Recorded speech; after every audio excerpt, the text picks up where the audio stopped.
7월 첫 주일 맥주 감사드립니다. 올해 딱 반이 지났는데요. 구약 이스라엘 백성들로 하자면 보리추수를 맞춰놓고 하나님께 감사를 드리는 절기고, 우리로 하자면 2026년 상반기 우리에게 베푸신 하나님 은혜 감사해서 하나님께 감사를 드리는 절기입니다. 교회들이 매년 하나님 앞에 맥주절을 지키고 또 가을에 추수감사절을 지키고 하는 것은 하나님께서 그렇게 하라고 곳곳에 말씀하셨기 때문입니다. 오늘 본문 출애굽기 23장, 그리고 또 출애굽기 34장, 레위기 23장, 민수기 28장, 신명기 16장, 거듭거듭 이 맥주절을 지키라는 말씀이 반복되고 있습니다.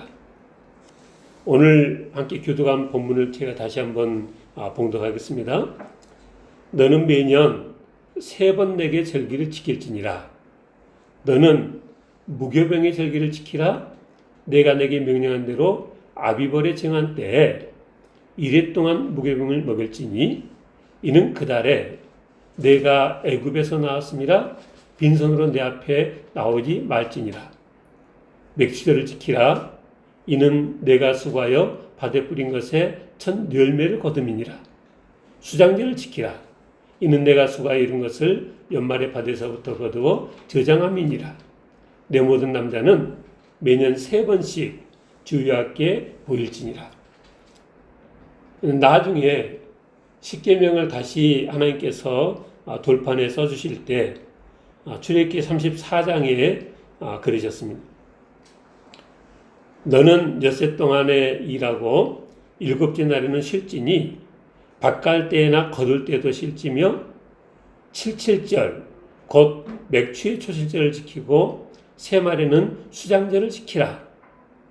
너희의 모든 남자는 매년 3번씩 주 여호와 이스라엘의 하나님 앞에 보일지라. 내가 이방 나라들을 내 앞에서 쫓아내고 내 지경을 넓히리니 내가 매년 3번씩 여호와 내 하나님을 뵈려고 올 때에 아무도 내 땅을 탐내지 못하리라. 그러니까 하나님 앞에 맥주절 이 절기를 지키기 위해서 살던 것을 떠나서 그 성전이 있는 곳으로 다 나왔을 때 그 이방 나라들이 내 땅을 탐내지 못하게끔 하나님께서 보호하시겠다는 것입니다. 그리고 이제 신명기 16장에 모세가 온 이스라엘 백성들에게 또 전했습니다. 7주를 셀지니 곡식의 낫을 대는 첫날부터 7주를 세어 내 하나님 여호와 앞에 7질절을 지키되 내 하나님 여호와께서 내게 복을 주신 대로 내 힘을 헤아려 자원하는 예물을 드리고 너와 내 자녀와 노비와 내 성중 있는 레인과 및 너희 중에 있는 객과 고아와 가부가 함께 내 하나님 여호와께서 자기의 이름을 두시려고 택하신 곳에서 내 하나님 여호와 앞에서 즐거워할지니라. 너는 애굽에서 종됐던 것을 기억하고 이 규례를 지켜 행할지니라. 이렇게 맥주절 추수감사절을 지키는 것은 하나님께서 그렇게 지키라고 거듭거듭 명령하셨기 때문입니다. 한 가지 묻겠습니다. 오늘 교독한 본문 말씀과 제가 방금 봉독해드린 신명기 16장 말씀 사이에는 실은 큰 차이가 있습니다. 근데 무슨 차이겠습니까? 오늘 출애굽기 23장 본문은 맥주절에 대해서 아주 짧게 얘기하고 있는데 신명기서는 그 내용이 길다. 그런 차이를 말한 것이 아니고요. 또 오늘 본문에 없는 내용이 신명기서에 있다. 그런 차이를 말한 것도 아닙니다. 그 두 본문 사이에는 그것보다 훨씬 더 큰 차이가 있습니다. 그 차이가 뭐냐면 신명기서 말씀은 그 신명기서 말씀이 되어질 때 그 시점으로부터 40년 전에 있었던 옛날 얘기를 다시 전하는 것입니다. 반면에 오늘 출애굽기 23장 본문 말씀은 그 사건이 일어나고 있는 그 현장의 생중계라, 그렇게 말할 수 있겠습니다. 연세 드신 분들이 6.25 하면은 그때 그 아픈 기억이 생생하겠지만, 근데 이제 세월이 많이 흘러서 6.25 전쟁도 이제 과거 역사가 되어졌습니다. 그렇듯이 신명기서의 말씀은 40년이라는 세월이 지난 시점에 그 옛날 얘기를 하고 있는 것이라면, 오늘 출애굽기 23장 본 말씀은 지금 현재 진행되고 있는 그 사건의 현장을 생중계하고 있는 것이다. 그러니까 하나님께서 늘 함께하지 않으신 것은 아니지만, 그 상황을 볼 때 신명기 현장에는 하나님께서 직접 강림하신 것은 아니신데, 모세와 이스라엘 백성들 간의 이 자리인데, 오늘 우리가 교도관 출애굽기 23장 현장은 하나님께서 시내산에 직접 나타나셔서 말씀하고 계시다라는 것입니다. 그러니까 그 차이가 큰 거죠. 뭐 이렇게 비교하면은 뭐 적절하지 않겠다 싶지만은, 우리가 가을에 저기 여의도에서 불꽃놀이 축제를 하면 그 현장을 느껴보려고 그 힘든 발걸음을 해서 가는데, TV에서도 그게 뉴스에 나오거든요. 근데 그게 어떻게 같겠습니까? 현장에 가면 바로 머리 위에서, 하늘에서 그 엄청난 불꽃들이 쏟아져 내려올 때 그 느껴지는 그 느낌은 현장에 있을 때만 그게 가능한 거니까 다들 이렇게 수고롭게 가는 것이죠. 당시 현장이었던 출애굽기 19장, 하나님께서 이스라엘 백성들에게 처음 나타나셨을 때로 돌아가 봅니다. 여호와께서 모세에게 말씀하셨습니다. 너는 백성에게로 가서 오늘과 내일 그들을 성결하게 하며 옷을 빨고 예비해서 제3일을 기다리게 해라. 제3일에 나 여호와가 온 백성의 목전에 시내산에 강림할 것이라. 근데 백성들로 사면으로 지경을 정하고 산에 오르거나 그 지경을 범하게 하지 말게 해라. 범하는 자는 죽임을 당할 것이라. 하나님께서 사흘 전에 미리 경고를 하셨습니다. 그래서 모세가 백성으로 다 성결케 하고 자기 옷을 빨게 하고 그 3일을 기다리며 여인을 가까이 하지 말라 했고, 그 제3일 아침이 됐을 때 우레와 번개와 빽빽한 구름이 산 위에 있고 나팔 소리가 심히 크니 진중 모든 백성이 다 떨었다 그랬습니다. 이때 하나님께서 모세에게 그리고 이스라엘 백성들에게 하신 말씀이 우리가 잘 아는 출애굽기 20장 말씀입니다. 나는 너를 애굽 땅 종됐던 집에서 인도해낸 너희 하나님 여호와로라. 너는 나 외에는 다른 신들을 내게 있게 말지니라. 이렇게 시작되어지는 십계명을 주신 것입니다. 이 십계명이 주어졌을 당시 이스라엘 백성들의 반응이 출애굽기 20장 18절입니다. 뭇백성이 우레와 번개와 나팔소리와 산의 연기를 본지라 그들이 볼 때 떨며 멀리 서서 모세에게 이르되 당신이 우리에게 말씀하소서 우리가 들으리다. 하나님이 우리에게 말씀하시지 말게 하소서 우리가 죽을까 하나이다 그랬습니다. 그때 모세가 백성들을 안심시킵니다. 두려워 말라. 하나님이 강림하심은 너희를 시험하고 너희로 경외하여 범죄치 않게 하려 하심이니라. 그리고 모세가 하나님 계신 안목으로 가까이 나갔을 때 하나님께서 백성들이 요구한 대로 그 모든 말씀을 모세에게만 말씀하셨는데 그 말씀이 출애굽기 20장 22절부터 23장 24장 2절까지 계속되어집니다. 그 내용 중에 오늘 우리가 다루고 있는 이 맥수들도 함께 계명 중에 하나로 이렇게 주어진 것입니다. 친히 영광 중에 시내산에 강림하셔서 이 명령을 하신 것입니다.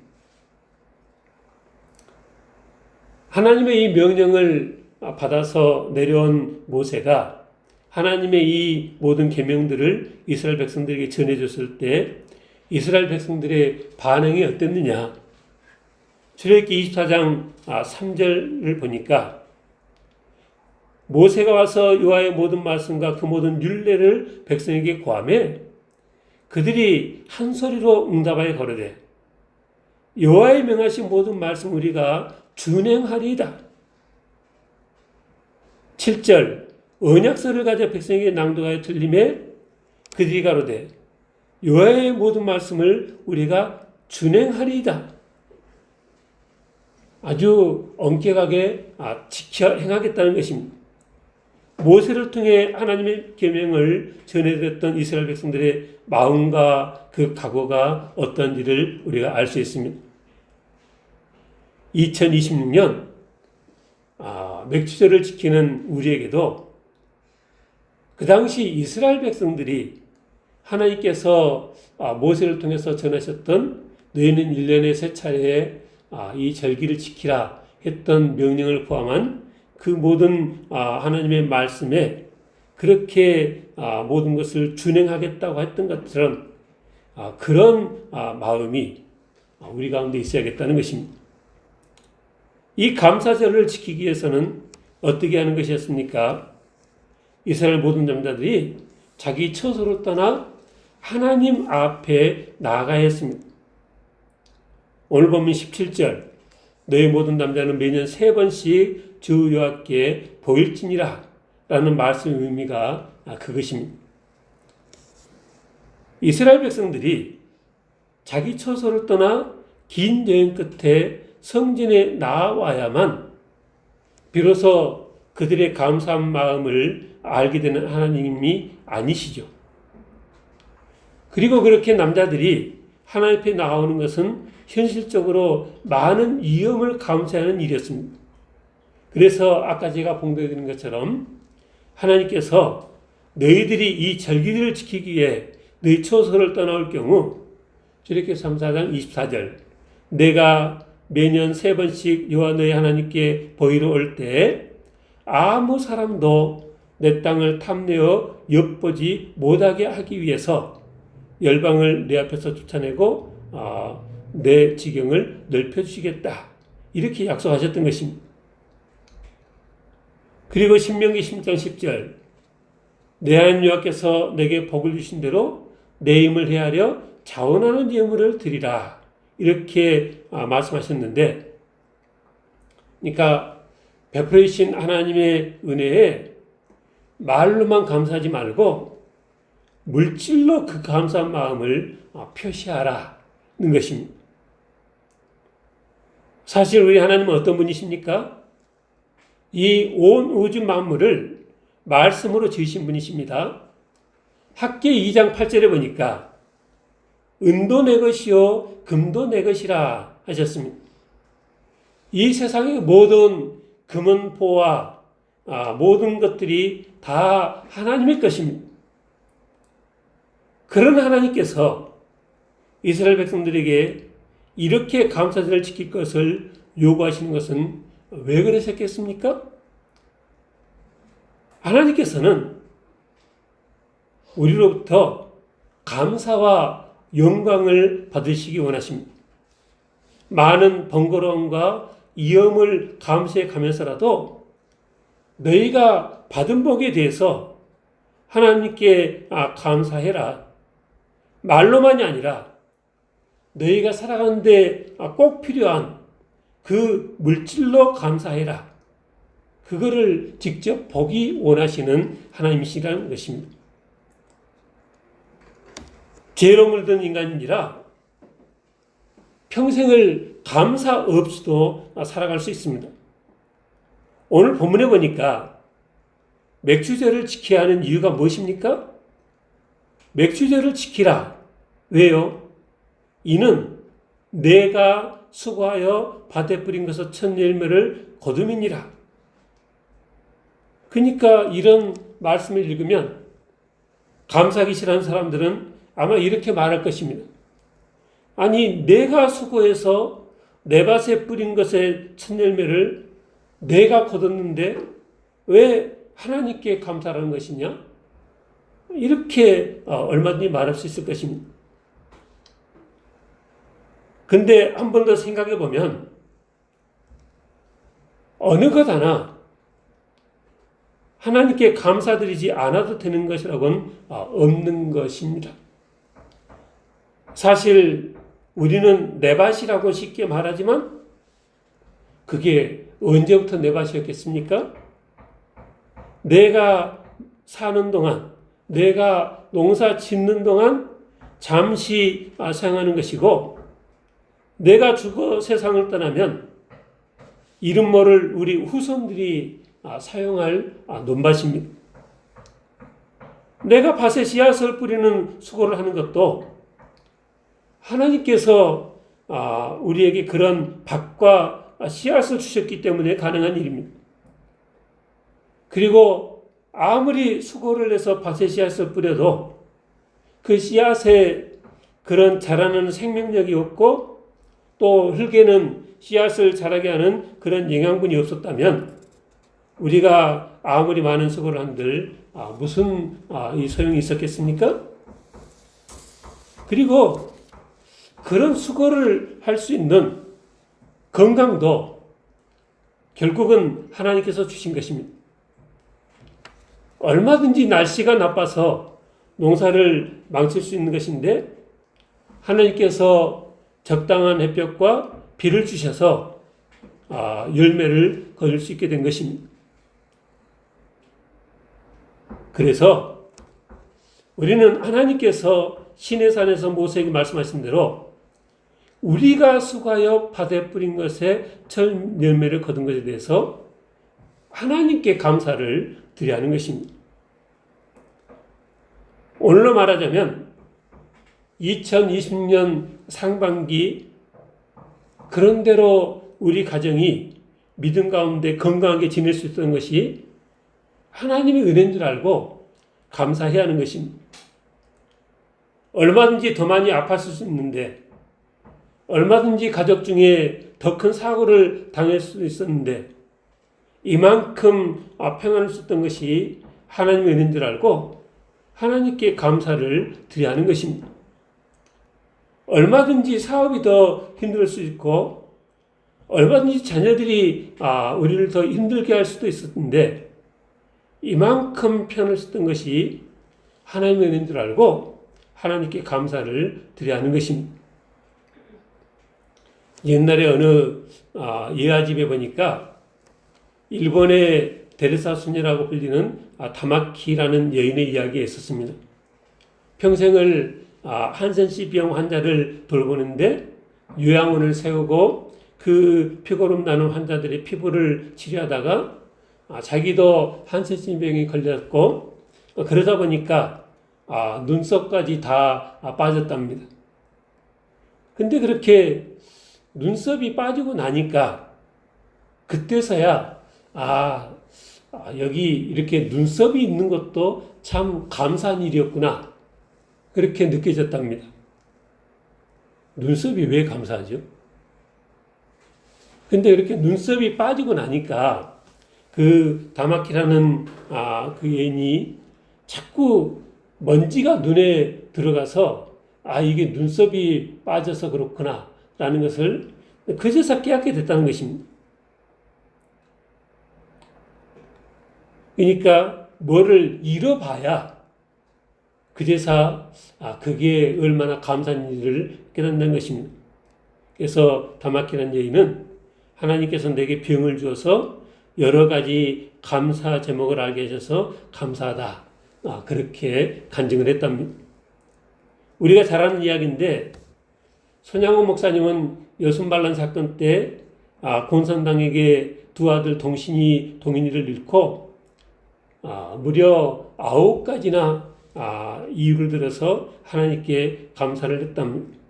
제가 언젠가 설교 시간에 그 9가지를 다 이렇게 말씀을 드린 적도 있습니다. 바라기는 이 감사주의를 맞이해서 우리 진리교회 성도님들 한 분 한 분 마음속에 그런 풍성한 감사가 넘치시길 주님으로 축원합니다. 지난주가 매일 성경을 보다가 이스라엘 백성들이 요단강을 걸어서 건너는 이야기에 주목하게 됐습니다. 그 이야기를 잠시 좀 언급하겠습니다. 하나님께서 여호수아에게 명령하십니다.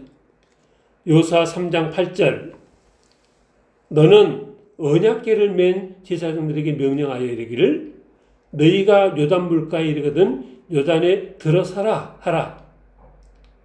그러니까 이게 무슨 얘기냐면 그때는 항상 그 가나안 땅의 요단강이 이 범람할 정도로 물이 찰랑찰랑했던 그런 시기라는 거죠.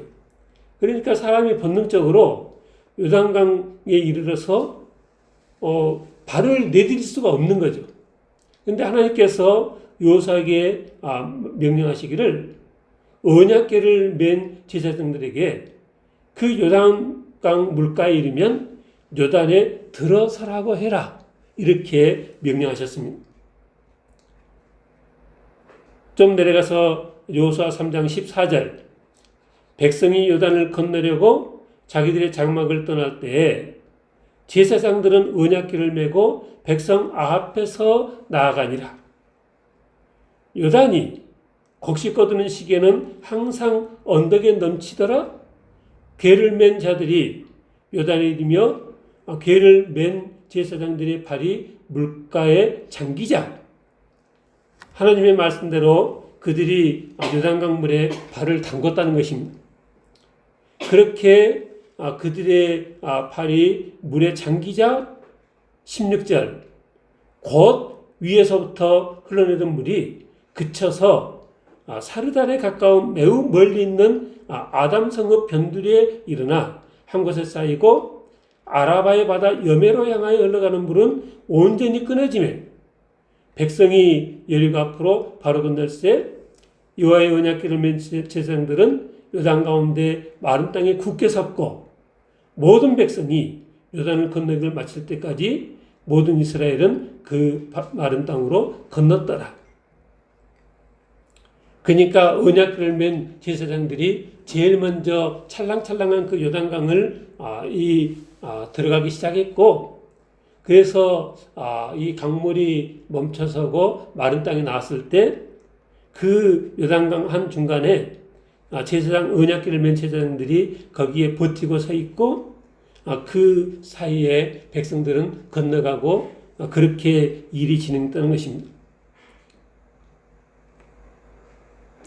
다 그렇게 지나갔을 때 여호수아 4장 8절 이스라엘 자손들이 여호수아가 명령한 대로 행하되 여호와께서 여호수아에게 이르신 대로 이스라엘 자손들의 지파의 수를 따라 요단 가운데서 돌 12를 태가여 자기들이 유숙할 곳으로 가져다가 거기에 두었더라. 그러니까 그 요단강 안에 그 강바닥에 있던 큰 돌들을 지파별로 하나씩을 챙겨가게 했다는 것입니다.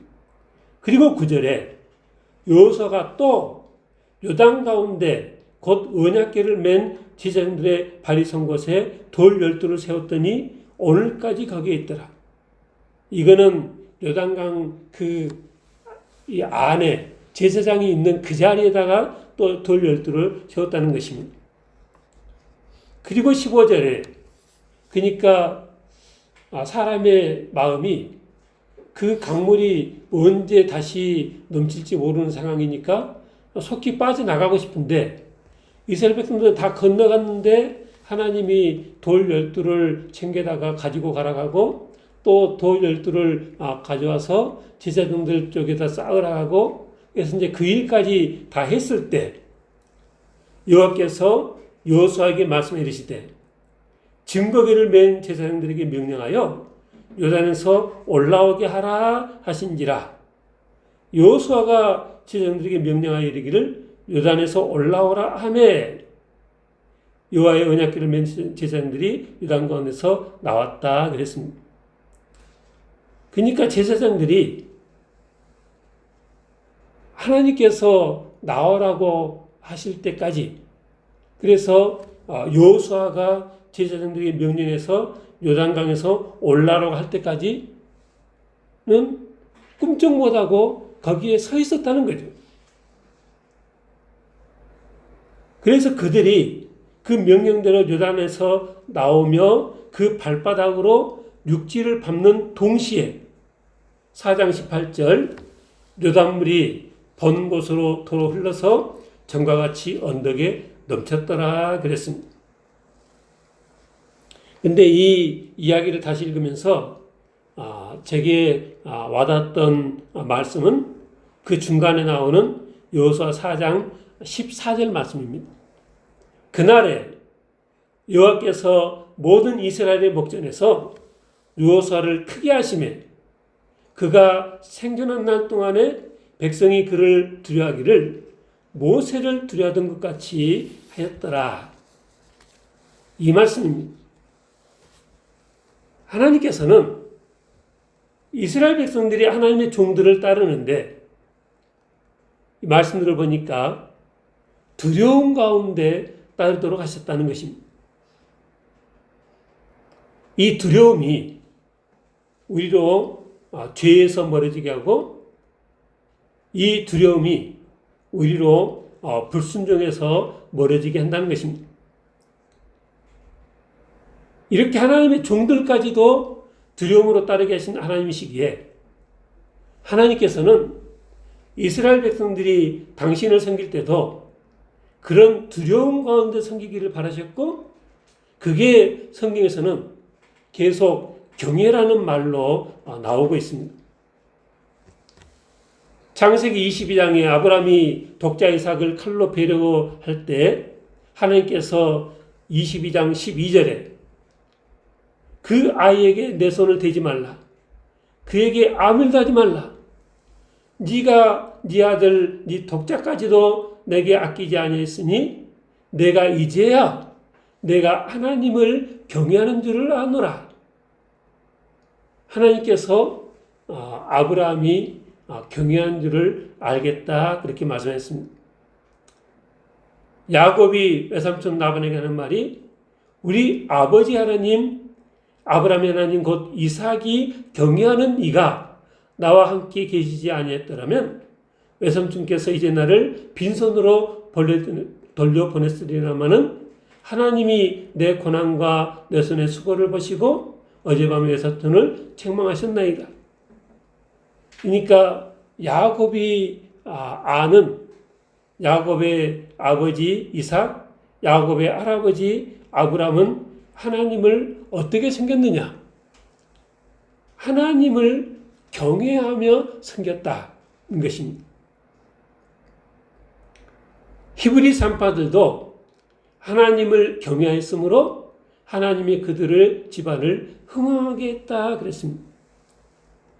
오늘은 요단강을 건너는 이야기를 제가 길게 했는데 출애굽했을 때 홍해를 건넜을 때도 14장 31절 이스라엘의 여호와께서 애굽 사람들에게 행하신 그 큰 능력을 보았으므로 백성이 여호와를 경외하며 여호와와 그의 종 모세를 믿었다 그랬습니다. 아까 제가 말씀드린 것처럼 하나님께서 시내산에 강림하셔서 그렇게 십계명을 주시는 그 장면에서도 모세가 뭐라 했습니까? 두려워하지 말라. 하나님이 임하심은 너희를 시험하고 너희로 경외하여 범죄하지 않게 하려 하심이라. 하나님께서 그렇게 직접 강림하신 것은 이스라엘 백성들 하여금 두려움 가운데 죄를 멀리하게끔 하기 위해서 그러셨다는 것입니다. 레위기 19장 3절 너희 각 사람은 부모를 경외하고 하나님만이 아니라 부모도 경외하며 섬기라. 부모를 경외하고 나의 안식일을 지키라. 나는 내 하나님 여호와니라 그랬습니다. 신약세를 살면서 모두들 사랑의 하나님을 말합니다. 근데 그렇게 사랑의 하나님을 말하다 보니까 하나님의 말씀이 덜 어려워집니다. 그래서 하나님의 말씀을 흘려들 듣습니다. 그래서 주일도 빼먹고 예배도 그냥 마음과 뜻과 정성을 다해 드리지 않고, 근데 그 엄한 구약 시대에도 온갖 우상을 섬기고 안식일도 범하고 부모 공경도 않고 매년 3번씩 걸쳐 하나님 앞에 나와 감사절기 지키라 했는데도 지키지 않고 그랬는데, 이 은혜 시대 사랑의 하나님이라고 부르는 이 신약 시대는 말해서 뭐 하겠냐는 것입니다. 우리에게 필요한 것은 하나님께서 계속 말씀하신 그 경외심을 회복하는 것입니다. 두려운 마음으로 하나님의 계명들을 내 마음에 새기고 일사각오의 이 다짐으로 하나님의 계명에 순종하는 삶을 살아야 하는 것입니다. 이 맥주절기도 마찬가지입니다. 하나님께서는 우리가 우리 입술을 열어서 감사하는 소리를 듣기 원하십니다. 우리의 시간을 드리고 우리의 물질을 들여 감사하기를 원하십니다. 바라기는 26년 우리가 맞이하는 이 맥주감사절은 마치 시내 산에서 하나님으로부터 직접 전해들은 이스라엘 백성들과 모세에게 있었을 그런 두려움으로 마음 중심에서부터 우러나는 그런 감사가 있으시길 주는 축원합니다.